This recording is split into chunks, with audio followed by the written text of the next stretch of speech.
kerajaan negeri ataupun secara keseluruhannya untuk membangunkan negeri Pulau Pinang walaupun berbeza dari segi pentadbiran dan sebagainya. Baik, sebelum saya meneruskan memberi ruang kepada anda untuk bertanya soalan. Tadi Dr. Musa ada berkata tentang pelaburan yang sangat besar daripada kerajaan kepada sektor pendidikan. Dan hari ini kita tahu bahawa bajet dikurangkan di seluruh universiti awam dan USM juga menerima kesannya. Dan baru-baru ini kalau mungkin saya boleh sentuh sedikit di Universiti Malaysia, baru-baru ini Pejabat Aset dan Operasi telah mengeluarkan garis panduan baru dan telah pun menimbulkan orang kata dalam kalangan mahasiswa berkata kenapa perlu ada perubahan ini. Dan antara jawapan yang diberikan adalah ini merupakan dasar optimization ataupun dasar untuk penjimatan lah senang cerita. Dan mungkin Dr. Musa dari segi pengurusan sumber manusia ada sedikit jawapan ataupun penerangan tentang berlakunya pengurangan bajet ini. Dan bukan Universiti Sains Malaysia sahaja terkesan, seluruh UA di Malaysia ini, 20 buah IPTA di Malaysia menerima kesan yang sama daripada pengurangan bajet ini. Mungkin doktor boleh menerangkan sedikit situasi ataupun perkara sebenar yang berlaku. Silakan. Terima kasih soalan cepu mas ya. Memang berlaku pengurangan belanjawan kepada semua universiti awam dan ia berlaku agak drastik ya. Tetapi bukanlah di luar daripada kerangka perancangan asal ya. Untuk makluman semua, kalau ikut perancangan kerajaan menjelang 2020, semua industri awam kena generate income at least 30% of total expenses. Dia kena generate income ya.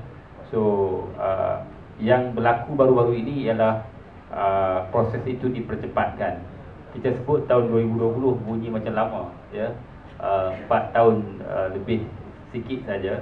So apa yang universiti melalui Kementerian Kajian Tinggi buat ialah kita kurangkan belanjawan yang disumbangkan daripada Kementerian Pendidikan Tinggi, tapi pada masa yang sama universiti, semua universiti awam diminta untuk menggunakan internal resources ya. Sebab di universiti ni kita ada beberapa saluran untuk menjana pendapatan ya. Yang pertama, kalau saudara-saudari pergi ke depan tutorial tu ada sign ya at USM, dan kita juga ada US Sign Holding ya, di mana kita punya pensyarat antara KPI-nya ialah buat perundingan, hasilkan produk, dan ini telah menjana pendapatan kepada universiti. Ini bukan satu model yang asing ya. Kalau kita tengok di negara-negara, hatta negara-negara maju, universiti juga diminta untuk generate income.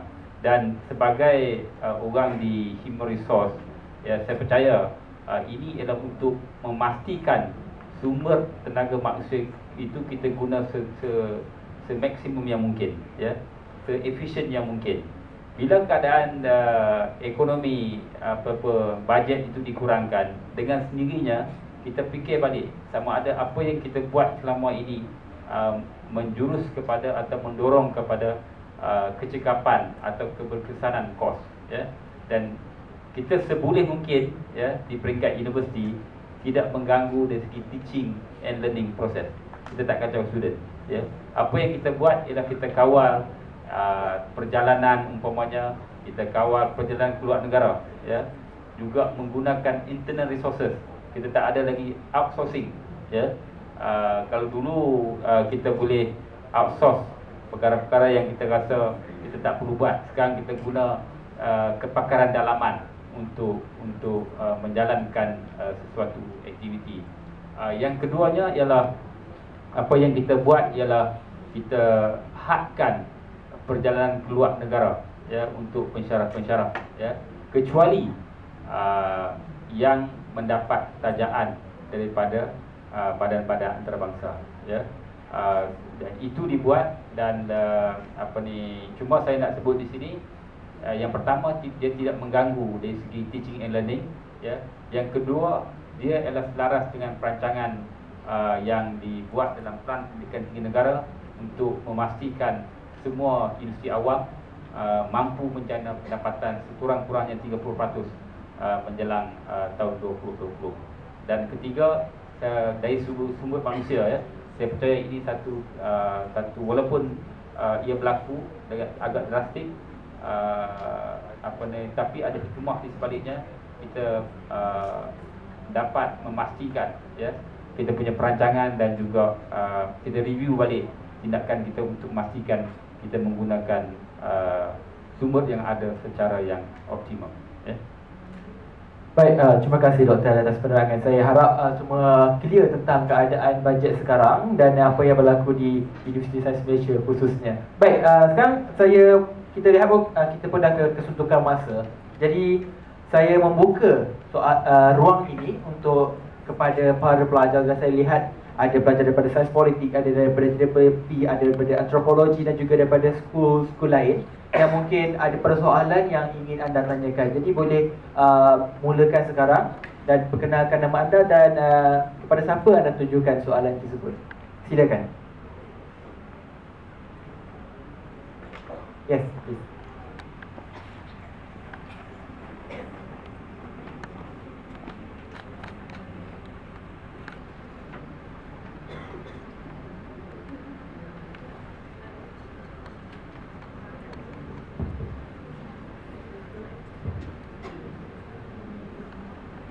Selamat petang. Saya Wong Seing dari Pusat Pengajian Sains Kimia. Saya ingin menunjuk soalan ini kepada Dr. Musa. Untuk meningkatkan kualiti pendidikan di Malaysia, adakah pensyarah perlu dihantar ke luar negara untuk menerima kursus? Ini soalan pertama. Dan soalan kedua, pada pendapat Dr. Musa, adakah mahasiswa ingin bersedia untuk menerima cabaran dunia di luar dengan pertukaran program pengajian dari 3 tahun ke 4 tahun. Terima kasih. Terima kasih. Okey. Yang pertama, sama ada pensyarah perlu dihantar ke luar negara, ya. Yang kedua, sama ada mahasiswa dan mahasiswi sekarang ini sudah bersedia. Itu soalan juga, kan? Soalan yang pertama, secara umumnya sama ada dalam negara atau luar negara, utamanya untuk mendapat ijazah tinggi, ya, sama master atau PhD, kita ada polisi di universiti. USM, I think the first university yang kita tak lantik pensyarah kalau dia tak ada PhD, ya. So sebab itu di antara kita percentage yang paling tinggi pensyarah dengan PhD, sebab kita letak syarat kalau you nak jadi pensyarah di USM, ya, bukan pensyarah itulah, pensyarah lecturer mesti ada PhD, ya. Kalau dia ada first degree di dalam negara, second degree dalam negara, PhD atau doctorate, seboleh mungkin kita pergi hantar ke luar negara supaya dia expose. Mengapa luar negara? Supaya dia dapat networking, ya. My own experience, saya rasa saya tak dapat 10 international network yang saya ada kalau saya buat dalam negara, ya. Tapi pada masa yang sama, kita kena ingat, ya, pelaburan untuk hantar pergi ke luar negara bukanlah murah. Saya tak tahu statistik di negara lain, mungkin Dr. Radin ada, Dr. Syamdin ada. Di Australia, kalau you tengok statistik, ya, out of, kita letak percentage, ya, only 30% yang balik dengan PhD, and then 70% dia duk buat tawaf, selamat datang, tawaf tengok tinggal, lepas tu dia pun balik, ya. Weekend pergi park, relax, ya. So this is my observation, my own experience, ya. So ada masalah dengan supervisor, ya. So ada kebaikan belajar di luar negara, ada juga kebaikan belajar dalam negara. Saya beritahu terang-terang, kalau you tanya soalan luar negara lah, kebanyakan kita punya bila you dah ada degree, biasanya you kerja dulu, betul tak? Then you buat master, then you kahwin, you pergi the whole family, ya, bukan you pergi seorang tau, you pergi the whole family, dan satu culture, satu tempat baru yang you kena cepat sesuai diri, ya, dari segi bahasa, ya. So kebaikan di luar negara, kalau you belajar yang bukan saja belajar dalam universiti itu, tapi juga pada yang sama you buat network, itu ada kebaikan. Tapi saya punya observation, ada juga pelajar, tak kira level mana, dia pergi universiti balik rumah, dia pergi universiti balik rumah. Saya pernah interview pelajar, dia di UK, balik bahasa Inggeris dia pun tak boleh sebab dia duduk di kampung Melayu. Ya, dia tak, saya tengok first degree dekat UK, second degree UK, balik tak boleh. Sebab apa? Dia tak guna kesempatan tu. Dan kita jangan lupa, di dalam Malaysia juga, di Indonesia juga sekarang ni, tahap pendidikan tu utamanya untuk ijazah tinggi, juga kita ada rating yang tinggi. Sebab kalau tengok dari segi QS ranking yang baru ni, even di USM, kita ada satu subjek, chemical engineering, kita top 50 dalam world ranking, ya. Kita ada 13 subjek yang top 100, ya. Ada 20 subjek lebih top 200 world ranking, ya. So bukan soal belajar dalam negara atau luar negara, tapi kalau kesempatan nantilah you sendiri kan pergi you pergi luar negara, jangan pergi universiti balik universiti, network, ya. When you dapat network, then baru you orang kata ambil kesempatan untuk belajar. Okey, sama ada beasiswa sekarang ready untuk berhadapan dengan ni, very subjektif punya soalan lah. Ia bergantung pada diri sendiri. Cuma saya nak nasihatkanlah, bila di universiti bukan saja bersatuan, you kena persatuan lah. Kalau tidak, you masuk dulu, zaman saya Tan Sri Musa, bukan Musa ni, Musa Muhammad jadi Naib Chancellor. Depan ni H20, kat mana H20? Tepi ni kan, H20. That is my first hostel, 1986, ya. Kami duduk 4 orang satu bilik macam sardin lah, ya. 4 orang satu bilik, kawan saya 2 Chinese, satu lagi 2 lagi Malay, saya, dan saya ingat hubungan kami sampai sekarang cukup baik, ya. Bila kita belajar, ya, bukan sebab knowledge dia ada dua, ya, saya nak beritahu. It's about knowledge dengan petua. Okay, tips dengan knowledge. Knowledge you boleh belajar. I tak tahu tentang ekonomi Pulau Pinang, pergi 2 hari dengan Cik Ahmad Mufti, dia cerita kat saya faham lah. Mungkin 30% at least saya faham. Okay, itu knowledge. Tapi satu lagi yang very powerful, yang you kena ada network, mentor dalam universiti. Tak kira lah sama ada you, dia mungkin pensyarah you, dia mungkin kawan you, dia mungkin orang luar, dia mungkin orang tukang cuci, mentor. Kira tips. Tips ni biasanya orang tu dah lalu experience. Misalnya you tak pernah pergi, saya bagi contoh lah, you tak pernah pergi Hanoi lah, you tak pernah pergi Hanoi, kata nak pergi Hanoi, ya. You tanya orang yang pernah pergi Hanoi, yang lalu experience tu, that's mentor. Yang pada saya very powerful sebab dia punya experience boleh bantu you sebab dia dah lalu. Dalam universiti yang tak ada mak dengan pak, yang lain semua ada, ya. Ramai pun orang kahwin sama-sama dalam universiti. Sebab USM, kalau tengok dalam statistik mungkin dari sini, ramai yang husband USM, wife USM lah, ya. Sebab apa? Dia cinta masa student dia, ya. So depan saya ni pengarah penerbit, sama agak, dia punya wife profesor kimia, ya. So saya nak katakan bahawa ambil kesempatan, sama ada dia 3 tahun atau 4 tahun, bukan isu. Masa saya 4 tahun, sekarang berapa tahun? 4 tahun, tak jadi isu.